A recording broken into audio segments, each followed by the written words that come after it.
Hiya. You're right. I'm not too bad. What are you doing here today? Pardon? What are you doing here? Well, first of all, can you identify yourself properly? Yeah, I can identify myself. I'm PC Nodes, attached to Wimbledon Police Station.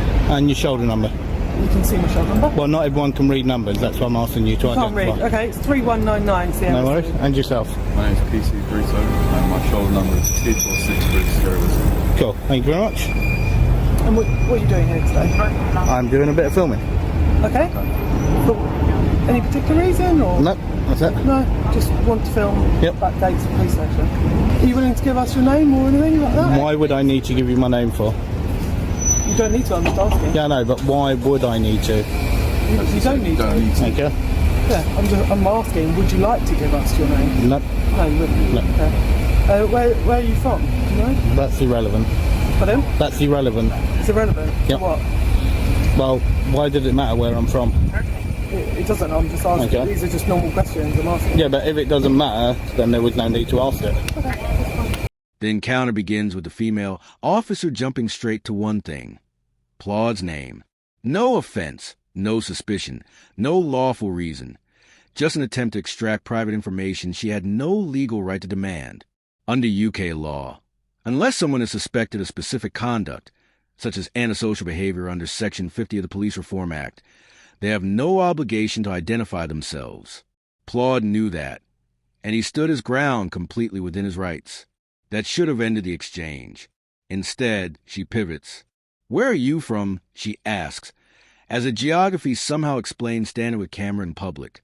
When challenged, her defense, these are normal questions. Except they're not. They're not investigative.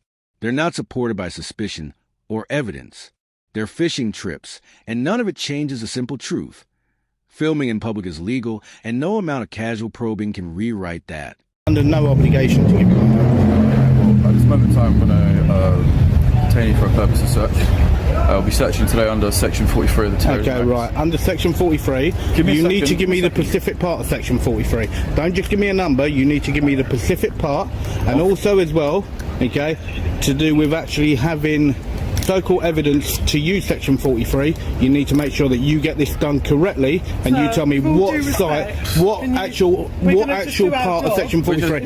No, it will be an unlawful search. You can make a complaint. It will be an unlawful search. And if you want to complain if you feel that way, you can make a complaint afterwards. But this is what we're going to do here and now. If you have an issue with that, what is your where is your actual proof of hostile reconnaissance? we've explained to you. Where is your proof of that? At this moment in time, mate, We don't I haven't even gotten to my grounds just yet. So what is As your I said, no? You're calling me a terrorist. You're doing it under the Terrorism Act. Is that or is that not calling me a terrorist? If you were going to search me under the Terrorism Act, No. After Claude calmly asserts that he doesn't have to give his name, the male officer suddenly raises the stakes, detaining him under Section 43 of the Terrorism Act 2000.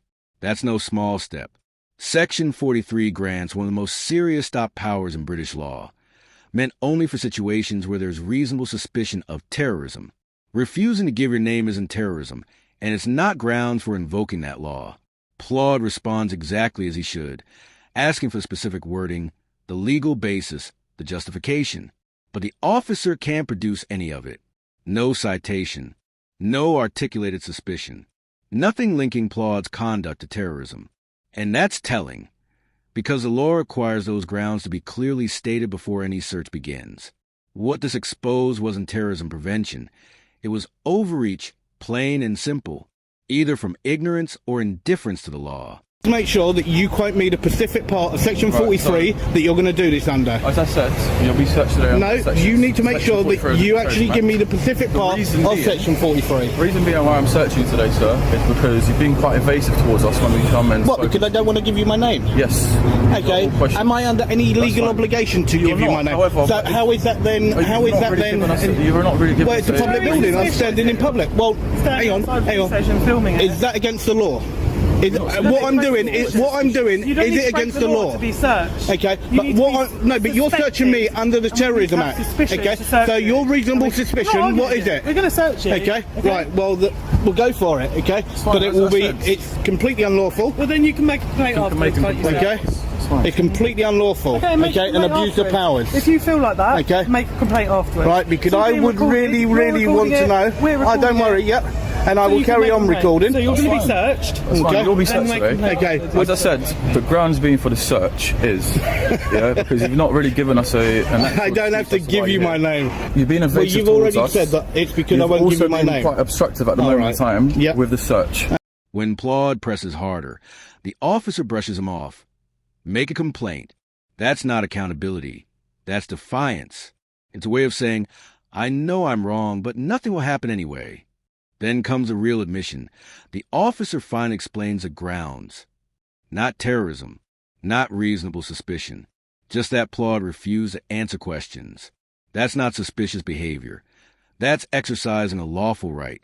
Section 43 demands a reasoned suspicion of terrorism, not irritation because someone won't feed your curiosity.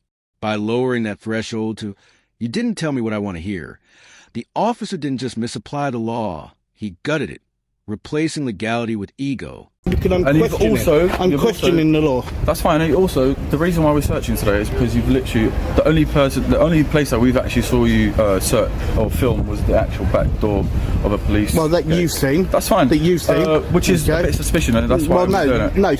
What you got to remember, that's your own feelings. That's fine, sir. That's your own feelings. Fine, but you're still going to it's not what the law is.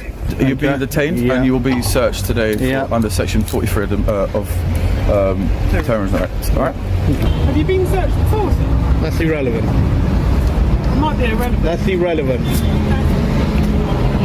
I know, mate, it's a joke. They're searching me because I'm filming. Yeah, I know, mate. Bunch of turds, nothing more. That's a bit rude. Well, no, it's not. We've only been pleasant to you. No, you're not. You're abusing my legal rights. I don't think we're abusing. No, you are. You're abusing your powers. Okay. End of story. You're abusing your powers. And as we said, if you feel that that's the case, then you can always make. Don't worry, I will be. That's fine. Okay. You couldn't even quote. You could not even quote me the Pacific part of Section 43. Okay. You could not even quote me the right part of Section 43. Well, do so. I'm going to put this inside your bag, all right? Yeah, you do need to if you read it correctly and what the law actually is. As the search drags on, Claude lands a crucial blow. You couldn't even quote the specific part of Section 43. And he's right. He wasn't asking for trivia. He was asking for the core line the entire power rests on. A search may only be conducted when an officer reasonably suspects a person to be a terrorist. That's the safeguard. That's the boundary between legitimate policing and abuse of power. But when challenged, the female officer shrugs it off. We don't need to. That answer is devastating, because they do need to. Section 43 is a counterterrorism power with extraordinary reach. The Terrorism Act 2000 and Code A of PACE both require officers to state the law, the grounds, and the reasoning clearly, to dismiss that is either a failure of training or a willful disregard for accountability. Neither is acceptable. And how long have you been a police officer? The number is not the law. The number is not the law. And how long it's have the you wording been a police is what officer is the law. Well, you definitely don't know your job, do you? Okay? Well, you definitely well and truly do not know your job because all what you're doing is you're abusing powers. You're getting very angry over nothing. Yeah, because I'm getting frustrated because of a turd such as you that think that you can search me like this. That's very rude. Okay? We might actually be rude to you. Right? No. Absolute disgrace. Absolute disgrace, the pair of you. Okay? Complete blatant use of powers. Why are you so against us searching you? You've abused your power, okay? You said that you got reasonable grounds, okay? As I already stated, okay? It doesn't. Now, as I said, now there's that, okay? I would like you to take that, okay? Right, do you know who the MPCC are? Yes. Okay, yeah? I don't think I need that though. Why not? Why not? Because you're going to find out that... Yes, it is, because you're going to find out from this, from the MPCC, that what you've just done is unlawful. Okay, and it clearly states that. No, it's not. Okay, you talk utter crap. And you talk utter crap. The both of you. Okay, you both took part in the actual. Well, either way, you searched my bag. You're a part of it. Okay, you're a part of it. Okay. Right, and you're both an utter disgrace. At one point, Claude even hands him a letter from the National Police Chiefs Council, the NPCC. That's not just some random document. The NPCC sets national standards and guidance that every police force in the UK is expected to follow, and their guidance has been crystal clear for years. Filming in public is lawful. Using terrorism powers to restrict it is not. So Claude wasn't voicing a personal opinion. He was holding the official national policy of UK policing in his hands. By ignoring it, those officers weren't just dismissing one man. They were disregarding the very framework meant to hold him accountable. That speaks volumes about where the real breakdown occurred. Make a complaint if you don't worry, I do. Okay, I'm sure you've probably done it before. Right. But it's all recorded on our body worn, That's which will be fine. uploaded. That's and once fine. you make that complaint, they'll review the body as I worn. said, They'll be able to okay, review make sure that you upload it properly and don't damage it. Don't damage it. Yeah. They're quite hardcore. I don't think they're that easy to damage. Well, you two definitely ain't hardcore. Okay. But even if you two are an absolute joke. Okay, well, even if the camera does get damaged in any way, you can still make the complaint. Any No worries. questions? No? Okay. Any questions? Why would there be any question for you abusing my rights? Being kind. For you, seriously, you're going to try and be kind considering you just abused my rights? We haven't. Yes, you have. Have a lovely You're an day. absolute joker. Okay. Bunch of turds, nothing more. Okay? Absolute bunch of turds. Eventually, the officers back down. They hand over the stop and search form and retreat inside. But that's not where the story ends.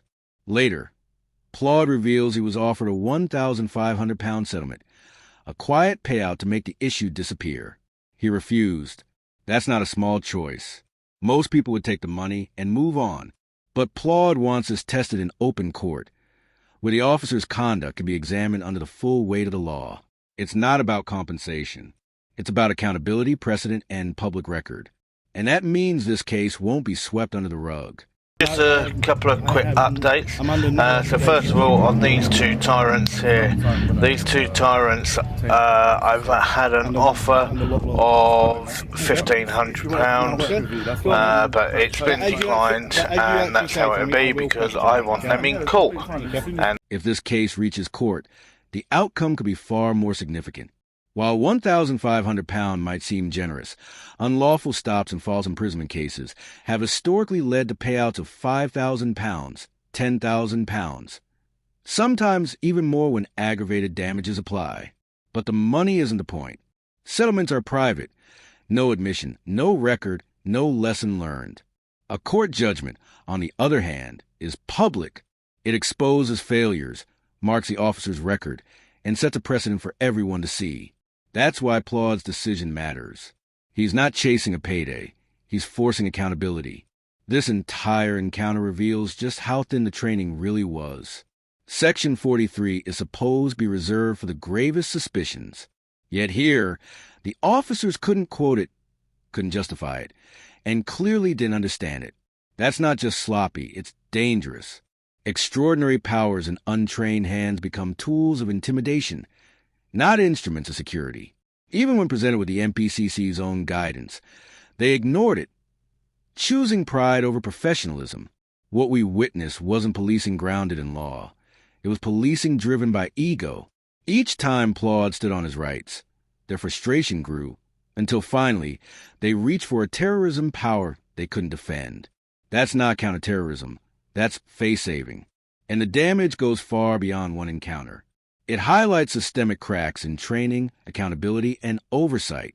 By rejecting the settlement, Claude turned one unlawful detention into a test case, a chance for courts to shine a light on the misuse of counterterrorism powers.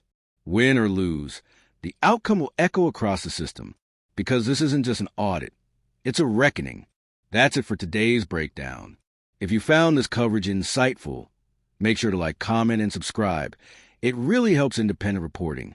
And don't forget to check out Claude's channel link below. Show him some support. Thanks for watching. This is Rate the Audit, and I'll see you in the next one.